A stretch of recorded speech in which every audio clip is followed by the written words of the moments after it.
کھجوروں کا اتوار بہت اہم واقعہ ہے، تو آئیے غور کریں. ضروری ہے کہ ہم کوئی نہ کوئی بات سیکھیں اور ہمارا ایمان اور زیادہ بڑھے. یقیناً ہر سال ہم ان باتوں میں شامل ہوتے ہیں. پچھلے سال نہیں ہو سکے لاک ڈاؤن کی وجہ سے، خدا نے اس دفعہ موقع دیا. تو سب سے پہلے اس واقعہ کی طرف کہ مسیح خداوند بیت فجے سے یروشلم میں بڑے ہجوم کے ساتھ داخل ہوا، اور لوگوں نے متی کی انجیل کے مطابق، پھر مرکز اور لوکا کی انجیل کے مطابق اپنی راہ میں کپڑے بچھائے اور درختوں سے ٹہنیاں توڑ کر درختوں سے وہ ڈالی، پتے ڈالیاں ٹہنیاں. مقدس یوحنا بیان کرتا ہے کہ انہوں نے کھجوروں کی ڈالیاں لیے ہوئے اس کا استقبال کرتا ہے. تو سب سے پہلے ہم اس کھجوروں کی ڈالیوں پر غور کریں گے. اس کا مطلب کیا ہے، اس کے پیچھے تاریخی حقیقت کیا ہے. ٹھیک ہے. دوسرے انجیل صرف یوحنا جو ہے وہ صرف کھجوروں کی ٹہنیوں کا ذکر کرتا ہے. باقی انجیل میں کپڑے بچھائے یا درختوں سے ٹہنیاں، لیکن کھجوروں کی ٹہنیوں کا ایک خاص مطلب ہے. یہ کوئی صرف اتفاقیہ بات نہیں، لیکن یوحنا ہمیں ایک بہت بڑا پیغام دینا چاہتا ہے.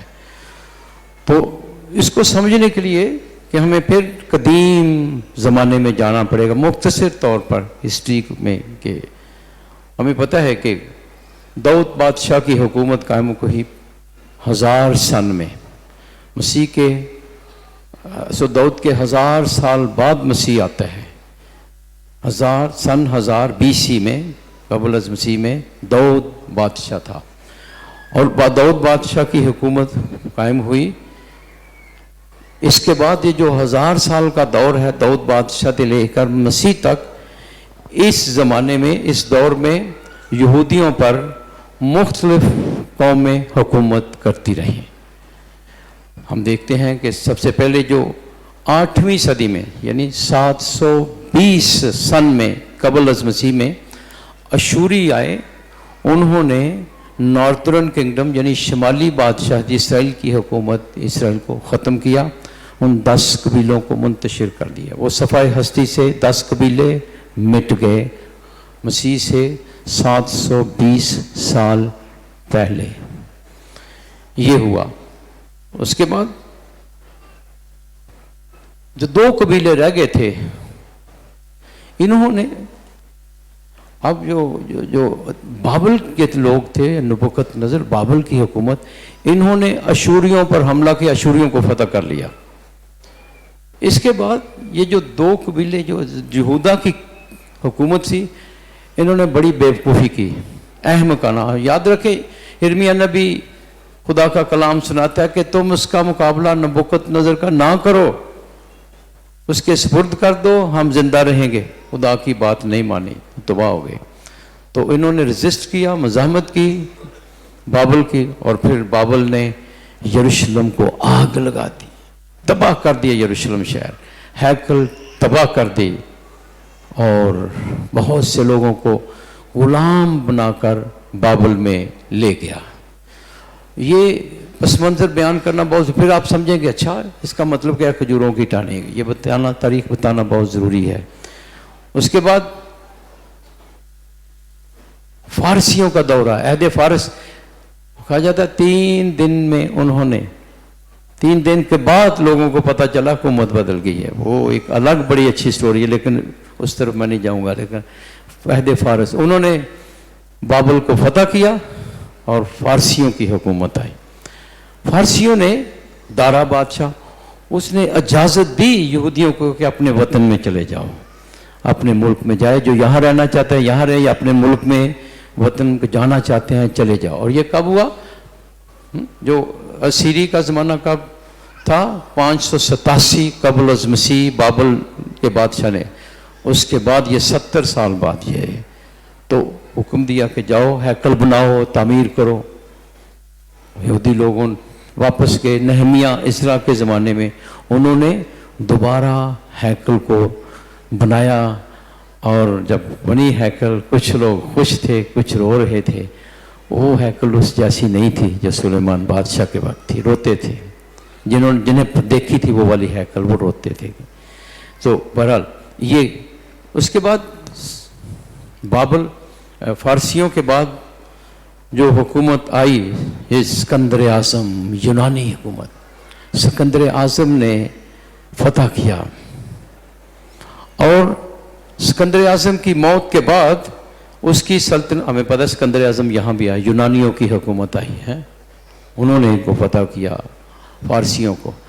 और सिकंदर आज़म की मौत के बाद उसके 4 जर्नलों के दरमियान उसकी जो सल्तनत थी तकसीम हो गई।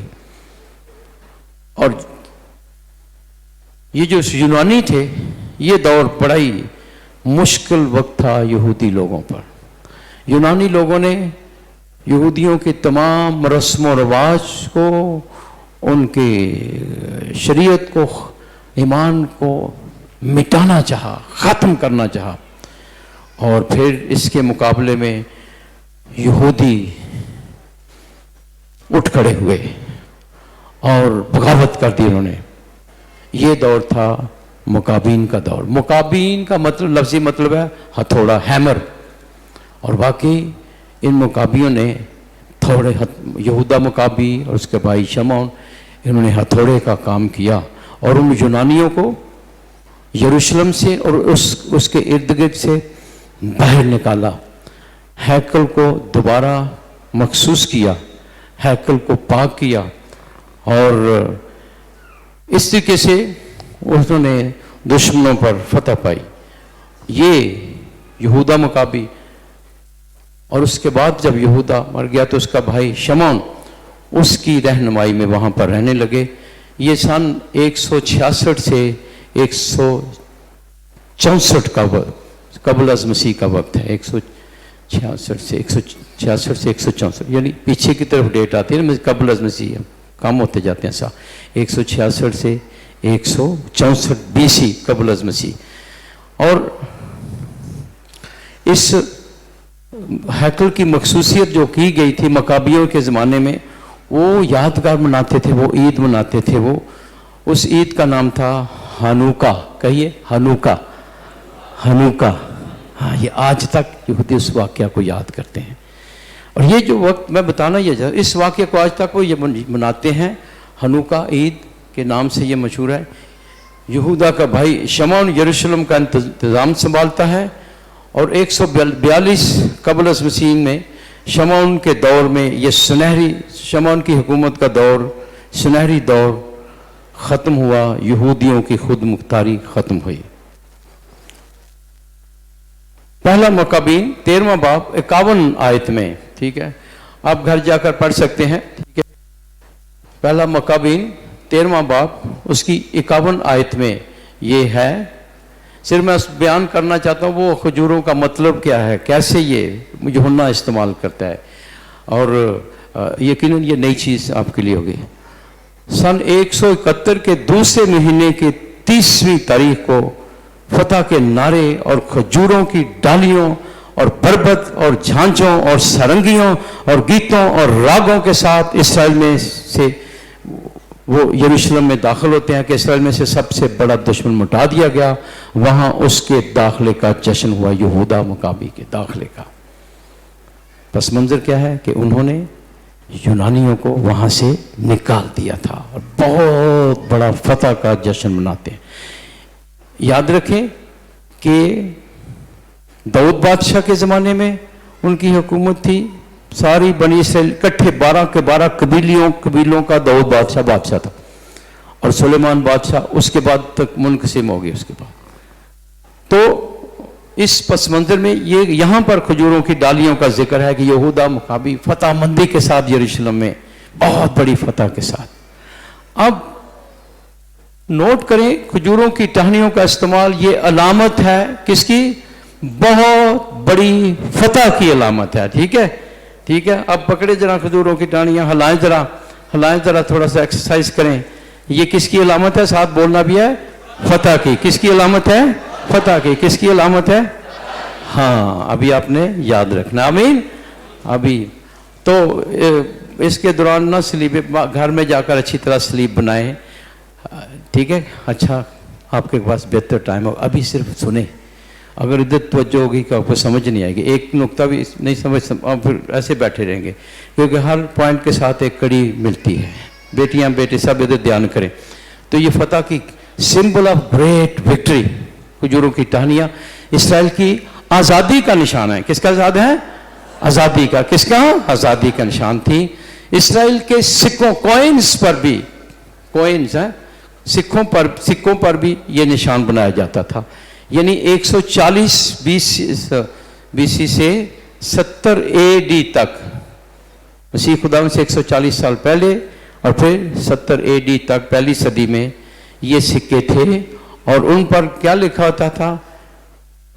क्या लिखा होता था? इसराइल की आज़ादी के लिए, for the liberation of Israel. सिक्कों पर भी ये खजूरों की टहनियाँ बनाई जाती हैं। अब आप महसूस करें इसका सिंबल का मतलब, ऐसे नहीं हम पकड़ रहे हाथ में, ऐसे नहीं कलीसिया ने ये चीज़ें रखी हैं, उसके पीछे बिब्लिकल ट्रूथ है, ठीक है। अब गौर करना ही ये आज़ादी जो है इसके बारे में। लेकिन इस सारे पस मंज़र में यहूदी लोग दाऊद की तरह बादशाह को तरसते थे कि दाऊद जैसा बादशाह, दाऊद की बादशाही दोबारा आती है, दाऊद जैसा बादशाह कहते हैं अभी दोबारा नहीं है, वो तरसते थे।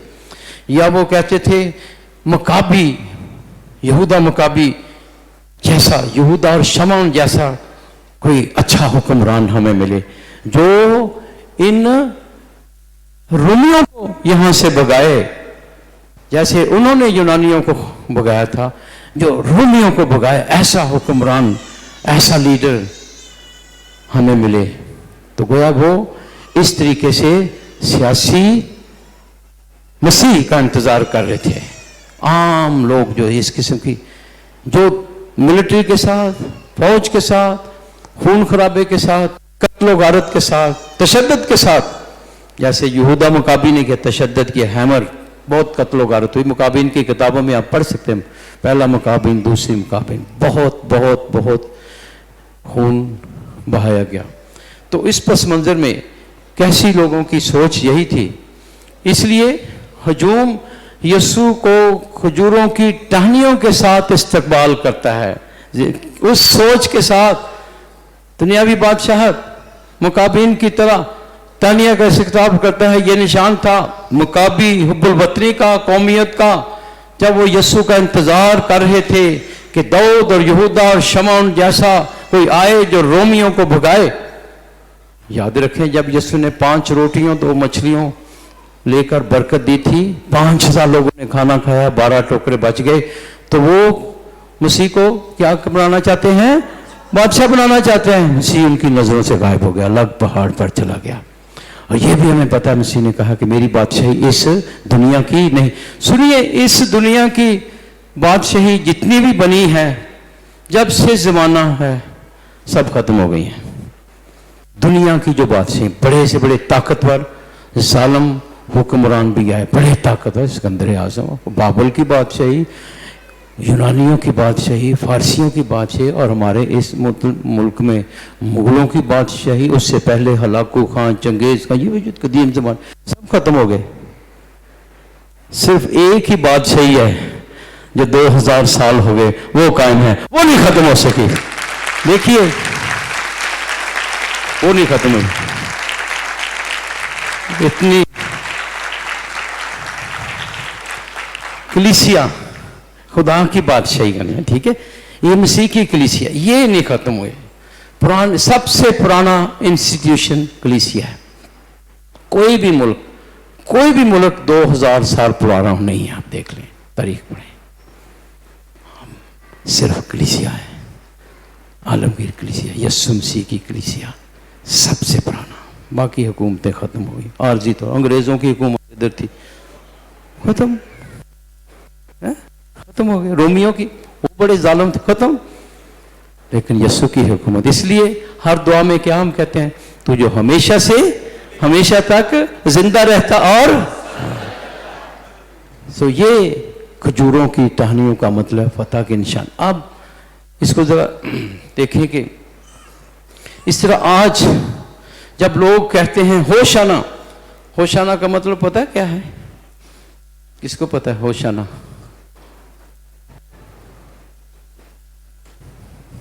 جی ہاں، ہوشانہ کا مطلب گاڈ سیوز، خدا بچاتا ہے، خدا بچاتا ہے، ہوشانہ گاڈ سیوز۔ مبارک ہے وہ جو خدا ان کے نام سے آتا ہے۔ مگر یسوع ان کے خیالات کو جانتا ہے، وہ نعرے لگا رہے ہیں ہوشانہ، داؤد کی بادشاہی ہوشانہ، نعرے لگا رہے ہیں۔ خداوند یسوع ان کے خیالات کو جانتا ہے، وہ کیا مانگ رہے ہیں، وہ کیا چاہ رہے ہیں۔ اب مسیح نے ان کو کیسے جواب دیا؟ ان کی خواہشوں کا جواب دینے کے لیے اس نے کیا کیا؟ کس پر سوار ہوا؟ گدھے کے بچے پر۔ یہ زکریا کی کتاب، یہ حوالہ پڑھنا ضروری ہے بہت، اور آپ نے گھر جا کر پورے زکریا کی کتاب معمولی سے آپ آدھے گھنٹے 15-20 منٹ میں پڑھ لیں گے، ضرور پڑھیں جا کر اس کے پس زکریا کی کتاب۔ کون سی پڑھیں گے؟ آپ کو انجوائے کریں گے، آپ اس پس منظر میں زیادہ انجوائے کریں گے، آپ کو میں سمجھا۔ زکریا کا صحیفہ، زکریا نبی کا۔ ہاں تو ابھی ہم صرف 1-2 آیتیں، چند آیتیں، 9واں باب 9ویں آیت، 9واں باب 9ویں آیت، یہ پس منظر ہے اس کا۔ اوہو کیا خوبصورت بات ہے۔ اے بیٹی صہیون تو نہایت شادمان ہو، اے بیٹی یروشلم خوشی سے للکار، دیکھ تیرا بادشاہ تیرے پاس آتا ہے، وہ صادق اور مخلص ہے۔ ٹھیک ہے، مخلص کئی کہتے ہیں، مخلص الگ لفظ ہے، مخلص یعنی خلاصی دینے والا، نجات دینے، مخلص کہیے، مخلص، ہاں کئی مخلص پڑھتے ہیں۔ وہ حلیم ہے اور گدھے پر بلکہ گدھی کے بچے پر سوار ہے، اور افرایم کی رتھ اور یروشلم کے گھوڑے کو نابود کر دے گا۔ آگے آپ کو پڑھ سکتے ہیں، یہ بڑی خوبصورت، یہ ہے پس منظر میں۔ خداوند یسوع ان کے اس جذبات کا، ان کی اس آئیڈیالوجی کا کیسے جواب دیتا ہے؟ گدھی کے بچے پر سوار ہو کر، جو کہ اکثر جو فاتح لوگ ہوتے تھے وہ چیریٹس پر، چیریٹ ہے جو گھوڑوں کی گاڑی ہوتی تھی اس پر سوار ہوتے تھے، یا گھوڑوں پر سوار ہوتے تھے۔ گھوڑا تشدد کو ظاہر کرتا ہے، گدھا حلیمی کو، بائبل میں گدھا حلیمی کو ظاہر کرتا ہے۔ مالک اس طرح گدھا حلیمی کو، اور اس لیے خداوند یسوع حلیم بادشاہ ہے، امن سلامتی پسند بادشاہ ہے، اس لیے وہ گدھے پر سوار ہو کر ان کے نعروں کا اس نے اس طریقے سے جواب دیا، میں وہ نہیں ہوں جو تم ڈھونڈتے ہو، قتل و غارت کرنے نہیں آیا۔ ہاں یسوع رہائی دینے آیا ہے، وہ فاتح ہے، اس کی فتح، یہ فتح بہت بڑی بہت اس سے بھی کہیں بڑی فتح ہے جو انہوں نے یونانیوں سے حاصل کی، اس سے کہیں بڑی فتح ہے جو یسوع نے حاصل کی، وہ صلیب پر جان دے کر شیطان سے، اس سے طاقتور دشمن سے جو ہمیں صرف اس دنیا میں رکھتا ہے، جو ہمارے ذریعے کام کرتا ہے لوگوں کے ذریعے، فوج کی طاقت سے نہیں۔ اس ہفتہ کے جمعہ کو یسوع صلیب پر اٹھایا گیا، اس نے کہا جب ابن انسان بلند کیا جائے گا سب کو اپنے طرف کھینچے گا۔ فاتح صلیب جو صلیب پر ہوئی، فتح جو صلیب پر ہوئی، فتح مند موت ہمیں گناہ اور موت سے آزاد کرے گی۔ یہ ہے کھجوروں کی ٹانیوں کا مطلب، وہ فتح کرنے آتا ہے۔ یروشلم فاتح کی حیثیت سے آپ فتح شیطان پر ہوئی، گناہ پر ہوئی۔ یاد رکھیں بڑے سے بڑے فاتح مر گئے، کہاں کہاں نام ہی نہیں کوئی ان کا لیتا۔ دراصل روح کی بات ہے، نجات، ابدی زندگی آسمان پر۔ تو کیوں نہ ہم اس ہفتہ کے دوران اس فتح کو اپنے اندر لیں جو یسوع نے گناہ پر فتح پائی ہے، موت پر فتح پائی ہے، شیطان پر فتح پائی ہے، وہ جی اٹھا ہے۔ صرف موت پر کہانی ختم نہیں ہوتی، وہ جی اٹھا ہے۔ آخری بات کر کے پھر یہاں ختم کرتا ہوں۔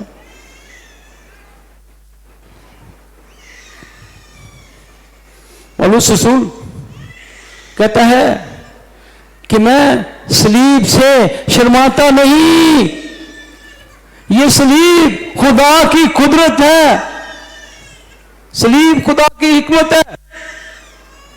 यहूदियों के लिए ठोकर का बास, यूनानियों के लिए बेवकूफी, हम ईमान लाने वालों के लिए ये खुदा की कुदरत है। आप सुनिए, जब वो ये कह रहा था मैं सलीब से शर्माता नहीं, वो कहता वो पलूस तो पागल हो गया। वो मसीह मसलूब की बात करता है, वो मसीह जो एक मुजरम है, वो क्रिमिनल की हैसियत से मरा सलीब पर, और तुम एक मुजरम की मुनादी करते हो। सुनिए, पौलुस रसूल पर जिंदा यीशु जी उठा मसीहा जाहिर हुआ था। वो यीशु जो मर गया वो जी उठा है, वो जी उठा है। अब वो जितनी भी जुल्म तशद्दुद मसीह पर हुआ, सारी ताकत दुनिया की, और सलीब जो है वो रोमी ताकत को जाहिर करती है, रोमी पावर को जाहिर करती है, रोमी हुकूमत के जुल्म को जाहिर करती है। सारा का सारा जुल्म खुदावन यीशु जब जी उठा और सलीब पर उसने सारा का सारा जुल्म निगल गया, अपने अंदर ले लिया। जुल्म पर उसके रहम ने फतह पाई। समझ गए? ये सबसे बड़ी ताकत भी हो, खुदा के रहम से बड़ी नहीं हो सकती। ये मैसेज है। वो जी उठा, पूरी कुदरत रखता है। वो पौलुस कहता है कि ये यीशु जिसे इन्होंने मसलूब किया, ये तो जी उठा है, ये रोमी ताकत से कहीं बड़ी कुदरत रखता है। वो आसमान का भी मालिक है, जमीन का, जो हमें वहां ले जाता है। तो ये आज खजूरों का त्योहार, इसकी अहमियत बहुत कुछ कहा जा सकता, लेकिन इतना टाइम नहीं। आपको थोड़ा बहुत खजूरों की टहनी कम से कम ये बयान जरूर कर कि इन्होंने समझ आ गया खजूरों की टहनियाँ क्यों हम लहराते हैं। समझ आ गई? आमीन। और हवाला याद रख, पहला मकाबीन 13वां बाब 51 आयत याद भी रख। और भी हवाले हैं लेकिन सिर्फ इतने ही, और भी हैं बड़े दिलचस्प, बहुत दिलचस्प है, लेकिन अभी इतना टाइम नहीं। यहाँ पर मैं क्लोज करता हूँ आपके इसी थॉट के साथ। आप इस पाक हफ्ते में को बेस्ट हफ्ता बनाए अपनी ज़िंदगी का। पाक जुमेरात आखिरी खाना, गुड फ्राइडे मसीह का मसलूब होना, संडे मुर्दों में से जी उठना, बेस्ट अपनी ज़िंदगी, इस मौके इसको ज़ाया ना करें। हो सकता है दोबारा ना हो। हम तो कलाम करते रहेंगे, पता नहीं नेक्स्ट टाइम किस तरीके से कलाम होगा, लेकिन इस तरीके से खुदा आपको बरकत देना चाहता है। ज़ाया ना करें, अपनी रूह का फिक्र करें, गुनाहों से तौबा करें। यीशु ने गुनाह पर फतह पाई, नई ज़िंदगी शुरू करें। पाक बनाए इस हफ्ते को, अननेसेसरी काम ना करें, गलत चीज़ें ना देखें, टीवी बंद करें, टीवी ना देखें, ड्रामे ना देखें, फिल्में ना देखें, एक्स्ट्रा एक्टिविटीज़ ना करें। इस हफ्ते के दौरान आप अवॉइड करें, ज़्यादा टाइम दुआ में ठहरें। आपको बहुत ये ज़रूरी हमने वो माहौल बनाना पड़ता है। कई ऐसे काम है जो हम छोड़ सकते हैं। हाँ, ड्यूटी पे जाना लाजमी है, ठीक है।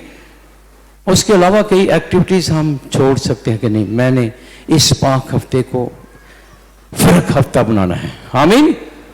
ज़्यादा दुआ में मसीह के दुखों का बयान करें, रिफ्लेक्ट करें, गौर करें। और अगर कोई गुनाह है उसे माफ़ी मांगे। इसलिए जुमेरात की रात को इतराफ़ का मौका होगा, ज़रूर इस मौके से फ़ायदा उठाएं। 9 बजे से 12 बजे तक इतराफ़ जो भी करना चाहते, इस मंडे को भी इतराफ़ होंगे, पहली पाक शिरकत वाले दूसरे भी कर सकते हैं। ज़रूर आपको पता है कि गुनाहों की माफ़ी है, काहिन के ज़रिए खुदा हमारे गुनाह माफ़ करते हैं, तो क्यों ना आप मौके से फ़ायदा उठाएं, तौबा करें, इतराफ़ करें, और इस तरह इस पाक हफ्ते को बेस्ट ऑफ बेस्ट मनाएं। आमीन। कौन कौन करेंगे? कौन कौन फिल्में बंद करेगा, टीवी बंद करेगा, गपशप बंद, गॉसिप बंद, एक दूसरे के खिलाफ गॉसिप बंद, एक्स्ट्रा एक्टिविटीज नहीं। ये हफ्ता पाक रखें आप। आमीन। हम जिन लोगों में रहते हैं उनसे सीख लो, कैसे उनके दिन कैसे वो मनाते हैं। हमें फ़र्क ظاہر کرنا کہ یہ ہمارا ہفتہ پاک ہفتہ واقعی. آنکھیں بند کریں، غور کریں کلام پر.